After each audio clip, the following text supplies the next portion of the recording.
Hello, नमस्कार।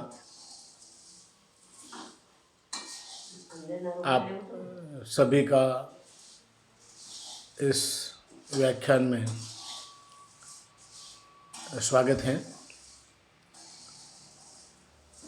मित्रों, आप जानते हैं कि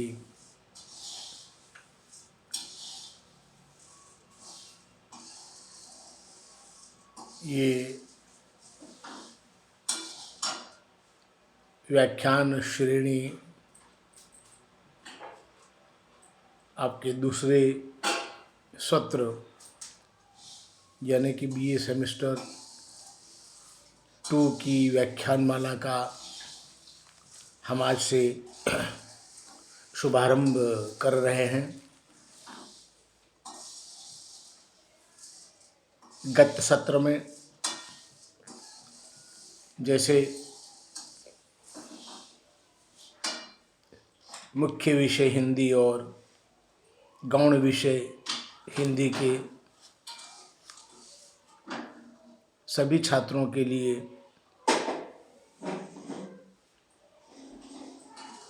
सीसी 101 और सीई 101 में कॉमन पाठ्यपुस्तक था, ठीक वैसे ही इस दूसरे सत्र में भी आप लोगों के यानी कि बीए सेम 2 सीसी 201 प्रश्न पत्र में एक कॉमन पाठ्यपुस्तक अभ्यासक्रम के रूप में रखा गया है और आप सभी को इसी रचना का अध्ययन करना है। ज़्यादा बातें न करते हुए हम मूल बात की ओर चलते हैं। तो आपकी जो पाठ्यपुस्तक है उस पाठ्यपुस्तक का नाम है पंचवटी, जो कि राष्ट्रीय कवि मैथिली शरण गुप्त रचित एक उत्कृष्ट खंड काव्य है।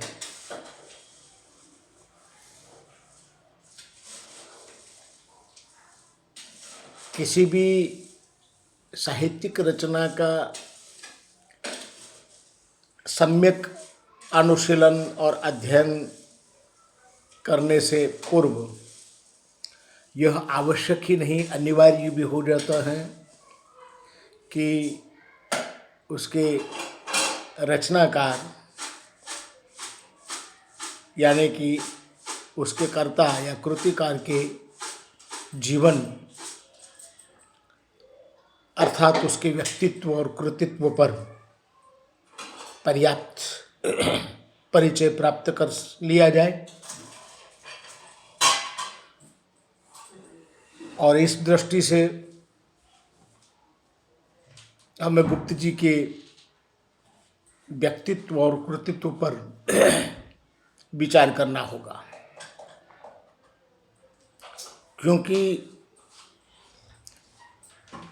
रचनाकार जो रचना हमारे सामने प्रस्तुत करता है उस रचना में अंततः रचनाकार पर जिस परिवेश का, जिस विचारधारा का प्रभाव है, रचनाकार की जो मान्यताएं हैं, उसके जो विश्वास हैं, उस सभी का प्रतिबिंब उस रचना में हमें देखने को मिलता है। अतः इस सभी दृष्टिकोणों से हम पंचवटी का सम्यक अध्ययन करने से पूर्व गुप्त जी के व्यक्तित्व और कृतित्व पर विचार करेंगे तो मैं मानता हूँ अनुचित ना होगा। कविवर गुप्त जी हिंदी साहित्य के प्रतिभा संपन्न युग निर्माता रचनाकार माने जाते हैं। इनका जन्म 3 अगस्त 1886 को चीरगांव जिला झांसी में एक वैष्णव परिवार में हुआ था। इनके पिता सेठ रामचरण कनक ने उस समय के एक गन्ना व्यापारी थे। बड़ा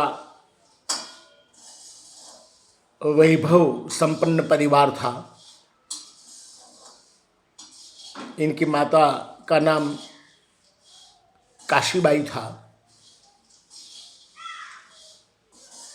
ये 5 भाई बहन में से गुप्त जी और इनके अनुज सियाराम शरण गुप्त दोनों जीवित थे। इनके पूर्वज ग्वालियर के पास जो भांडेर रियासत के नाम से विख्यात स्थल हैं, उससे संबंधित थे। लेकिन वह समय बागियों, डाकुओं और पिंडारों के आक्रमण का समय था और इनके पूर्वज इनका भोग बने उससे पहले ये लोग अपने परिवार को बचाकर झांसी रियासत की शरण में आए और वहाँ उन्होंने आश्रय लिया। कहते हैं धीरे धीरे अपना व्यापार जो है उसको विकसित किया और इतना धन दौलत कमाया। कहते हैं उनके यहाँ गाड़ी बंगला, सैकड़ों नौकर और पूरी सिपाहियों की एक फौज भी आरक्षण के लिए रखी जाती थी। तो ऐसे वैभव संपन्न अमीर घराने में बालक मैथिली शरण गुप्त का जन्म हुआ था। इनके पिताजी ने इनका नाम, बचपन का नाम जो है वो लाला मदन मोहनजू रखा था। धीरे धीरे बालक मदन मोहनजू बड़ा होता है। खेल में इनकी रुचि ज़्यादा थी ऐसा कहा जाता है। और पतंग, कनकौवे जो हैं इनमें इन्हें ज़्यादा रुचि थी। पढ़ाई में थोड़ा सा इनका मन कम लगता था। इनकी प्रारंभिक शिक्षा जो है वो झांसी के ही चीरगांव के ही स्कूल में हुई। 3 दर्जे तक मदरसे में शिक्षा प्राप्त करने के बाद इनको झांसी के मैकडोनाल्ड स्कूल में पढ़ाई के लिए भेजा गया। लेकिन वहाँ अंग्रेजी शिक्षा पद्धति से उनकी ज़्यादा बनी नहीं और वो वहाँ से वापस चिरगांव चले आए। बाद में घर पर ही इनकी शिक्षा का सारा प्रबंध या व्यवस्था जो है वो किया गया और उन्होंने घर पर ही अंग्रेजी, संस्कृत, उर्दू और हिंदी आदि का जो है अध्ययन किया। ये कनकने परिवार जो है बड़ा ही ख्यातनाम और उस समय का प्रसिद्ध परिवार था, संपन्न परिवार था। जिस स्कूल में गुप्त जी को रखा गया था, झांसी के मैकडोनाल्ड स्कूल में, तो उस स्कूल के निर्माण में सेठ रामचरण जी ने नकद रुपये 3,000 का दान दिया था। आप लोग समझ सकते हैं कि ये 3,000, उस समय के 3,000 रुपये वो वर्तमान के करीबन 1 करोड़ रुपये कहे जा सकते हैं। तो इस प्रकार गुप्त जी जो हैं वो घर पर ही अभ्यास किया इन्होंने। 1904 में इनकी दूसरी शादी हुई। उससे पहले इनकी पहली शादी जो हुई थी, लेकिन इनका दाम्पत्य कुछ ज़्यादा समय नहीं चल पाया। इनकी पत्नी का देहावसान हो गया और फिर इनकी दूसरी शादी हुई। करीबन 10 वर्ष के दाम्पत्य जीवन के बाद इनकी दूसरी पत्नी का भी अवसान हो गया। करीबन 28 वर्ष की उम्र गुप्त जी की थी और ऐसे समय में इनके पिताजी का भी देहांत हो गया। इसके बाद आकस्मिक भाग्य ने पलटी मारी और गुप्त जी के जीवन के दुर्दिन का प्रारंभ हो गया। पूरे परिवार की जिम्मेदारी और इतना बड़ा जो व्यापार, उसको संभालना, और देखते देखते व्यापार में जो है बड़ा भारी नुकसान, घाटा आया और गुप्त जी के दुर्दिन शुरू हो गए। पत्नी का निधन, पिताजी का अवसान और इसके 1 साल बाद माताजी का भी अवसान हो गया और गुप्त जी अब बिल्कुल उदास और निराश हो गए। और ऐसे समय में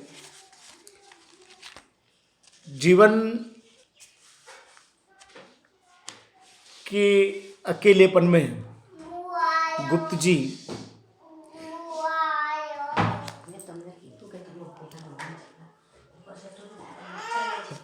दोहा, कवित, सवैया आदि में कविता करते हुए अपने जीवन का जो खालीपा है, उस खालीपे को भरने का और अपने को व्यस्त रखने का प्रयास करने लगे।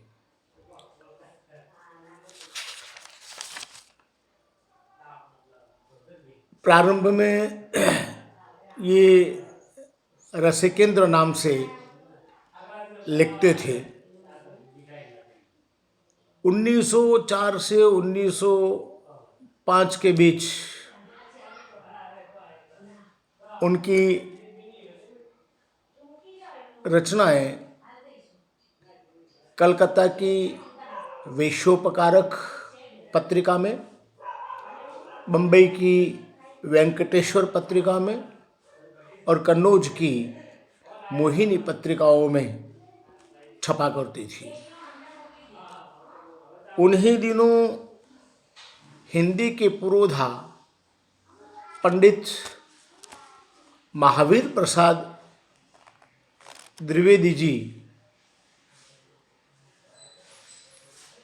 रेलवे में, झांसी रेलवे में काम करते थे और वहीं से सरस्वती पत्रिका का संपादन करवाते थे। हालांकि सरस्वती पत्रिका इलाहाबाद से प्रकाशित होती थी। यह पत्रिका उस समय की समस्त अच्छी पत्रिकाओं में एक थी और सरस्वती पत्रिका में किसी भी रचना का छपना ये बड़े सम्मान की बात थी। एक दिन मैथिली शरण गुप्त जी पंडित महावीर प्रसाद द्विवेदी जी से मिलने गए।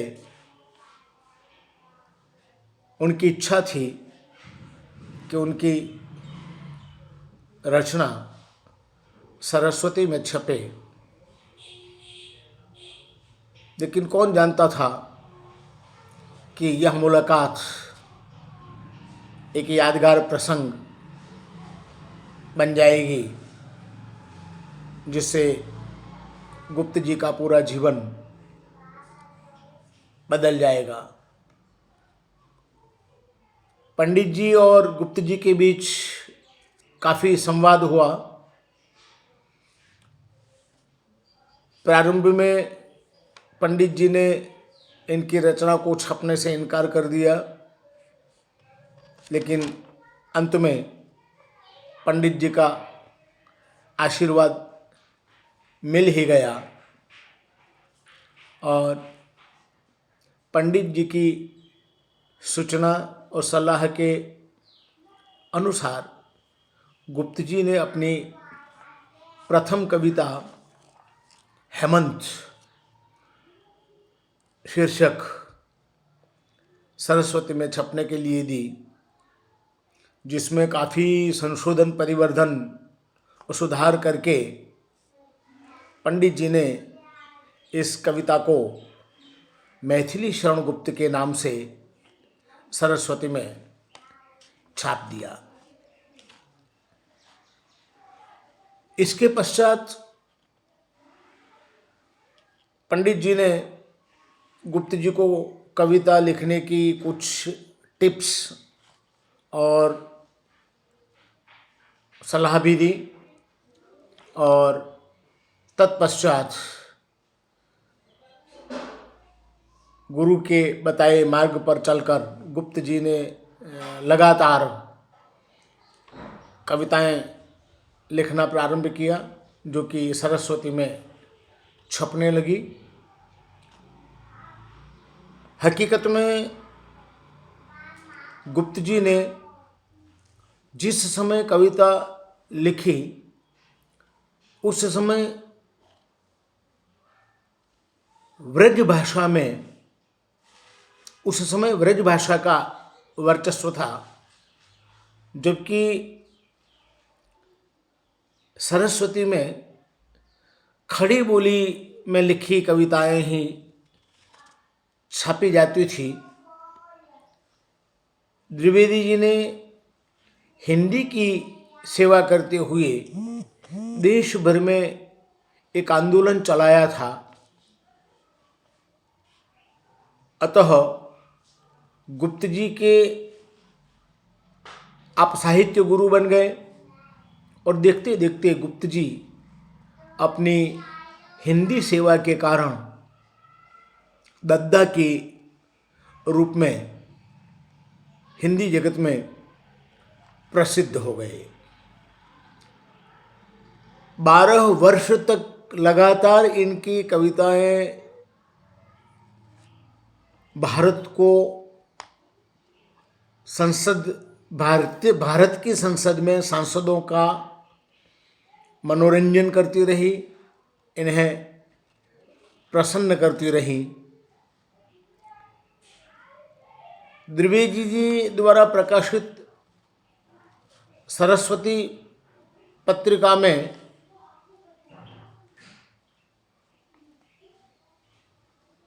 जुड़े हुए जितने भी कवि लोग थे, उन सभी में गुप्त जी की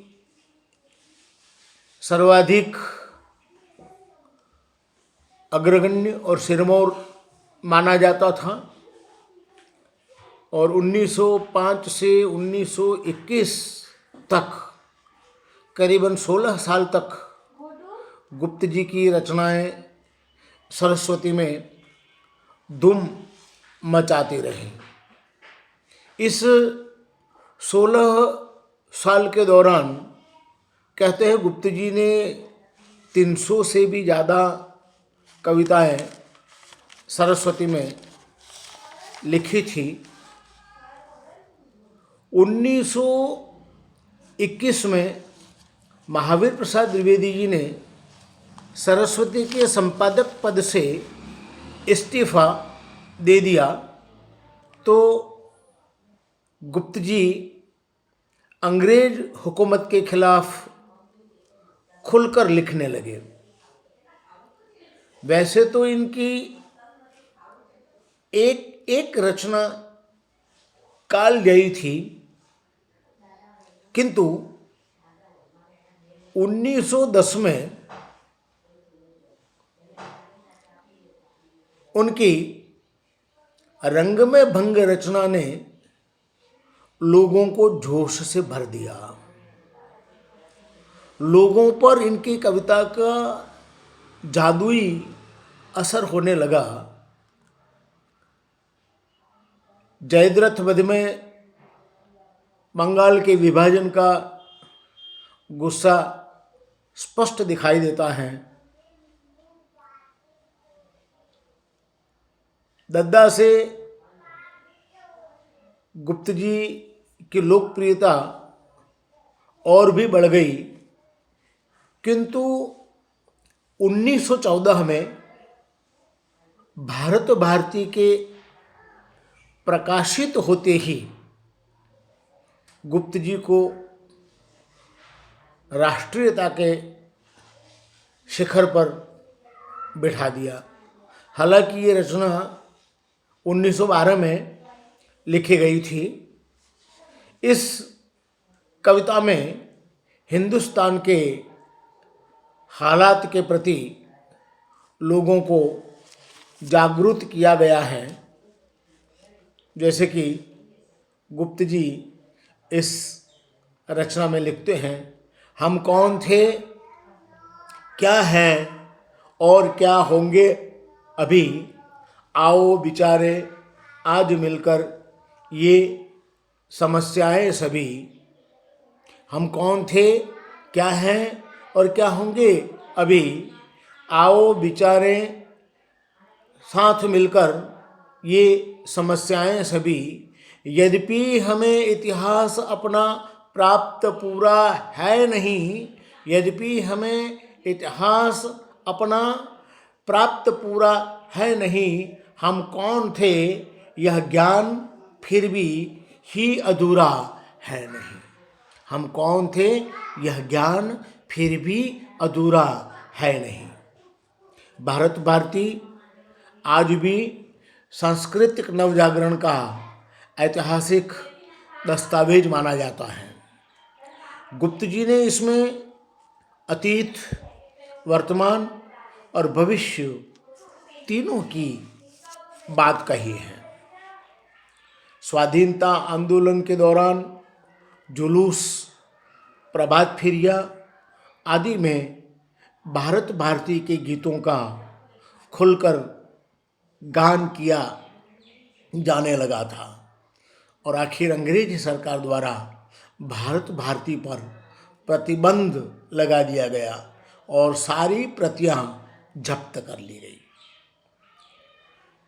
जब भारत भारती की पंक्तियां भारतवर्ष के बच्चे बच्चे और जवानों की जबान पर कायम थी, तब गुप्त जी के जीवन में एक बड़ा उफान उठा। इनकी दूसरी पत्नी 1917 में चल बसी।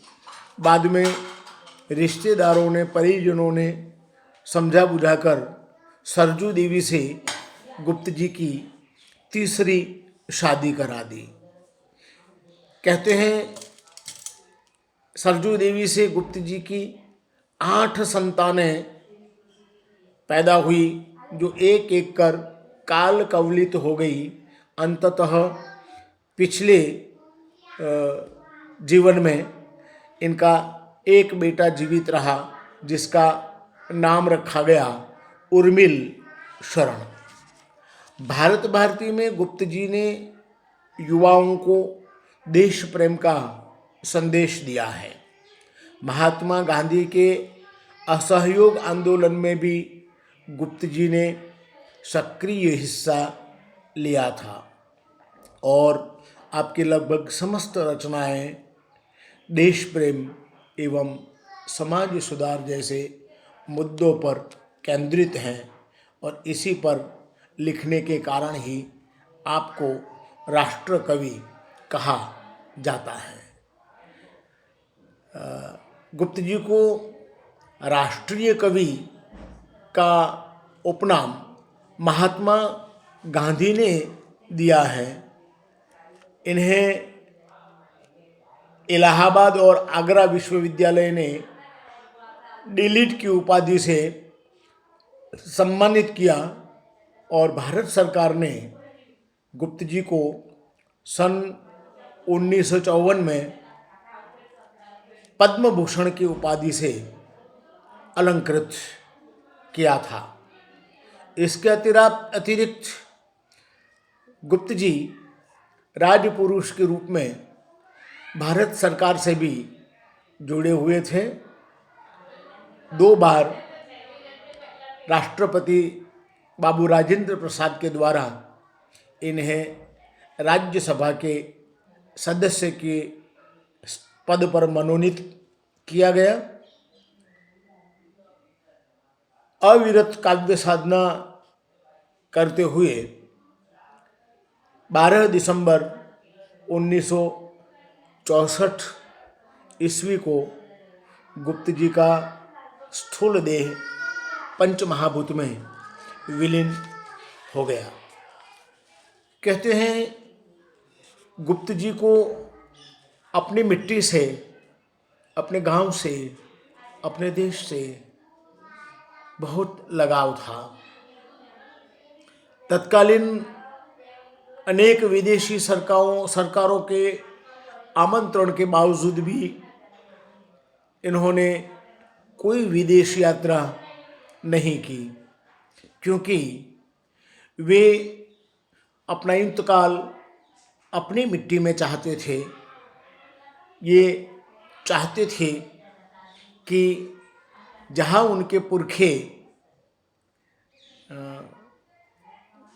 जिस मिट्टी में सोए हैं उसी मिट्टी में, चीर गांव की मिट्टी में ही उनका अंतिम संस्कार हो, और कुदरत को यही मंजूर था। इनका इंतकाल अपने परिजनों के बीच चीर गांव में ही 12 दिसंबर 1964 को हुआ। इसके पहले इनके अनुज सियाराम शरण की मौत का जो सदमा कवि को बहुत आघात दे गया था, और इसी आघात की वजह से वो लंबे समय तक इस दुनिया में हमारे बीच नहीं रह सके। तो ये जो कुछ हैं गुप्त जी के जीवन की हमने बात की। नेक्स्ट अगले व्याख्यान में हम गुप्त जी के व्यक्तित्व, इनकी कविता की कुछ विशेषताएं और यदि संभव हो सका तो इनके कृतित्व पर विचार करेंगे। तो आज के लिए मैं अपने विचारों को यहाँ विराम देता हूँ। अस्तु। जय भारत, जय जय गरवी गुजरात।